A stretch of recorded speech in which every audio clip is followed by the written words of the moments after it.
ಹಾಸ್ಪಿಟಲ್ಗೆ ಬರಲೊಪ್ಪದ ಅಮ್ಮನನ್ನು ಒಪ್ಪಿಸಿ ಕರೆತರುವಷ್ಟರಲ್ಲಿ ಅಂಜಲಿಗೆ ಸುಸ್ತಾಗಿತ್ತು.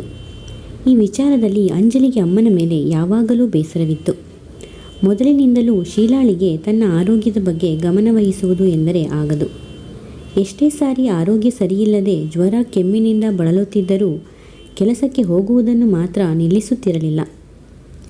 ಅಂಜಲಿ ಸ್ಕೂಲು ಕಾಲೇಜುಗಳಿಗೆ ಹೋಗುವಾಗ ಅಮ್ಮನಿಗೆ ಎಷ್ಟೋ ಸಲ ಆರೈಕೆ ಮಾಡಲು ಪ್ರಯತ್ನಿಸುತ್ತಿದ್ದಳು. ರೆಸ್ಟ್ ತೆಗೆದುಕೊಳ್ಳಲು, ರಜೆ ಮಾಡಲು ಹೇಳುತ್ತಿದ್ದಳು. ಆದರೆ ಶೀಲಾ ಈ ವಿಚಾರದಲ್ಲಿ ಅಂಜಲಿಯ ಮಾತನ್ನು ಕೇಳುತ್ತಲೇ ಇರಲಿಲ್ಲ.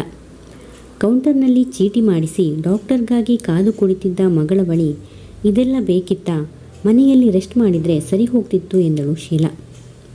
ನೀನು ಸುಮ್ಮನಿರಮ್ಮ, ನಿಂಗಿದೆಲ್ಲ ಗೊತ್ತಾಗಲ್ಲ, ನೀನು ಹೀಗೆ ಕೇರ್ಲೆಸ್ ಮಾಡಿಯೇ ಹೀಗಾಗ್ತಿರೋದು ಎಂದಳು. ಅಷ್ಟರಲ್ಲಿ ಡಾಕ್ಟರ್ ಒಳ ಕರೆದರು. ಚೆಕ್ ಮಾಡಿ ಅವರಿಗೆ ನಿಶ್ಶಕ್ತಿಯಾಗಿದೆ.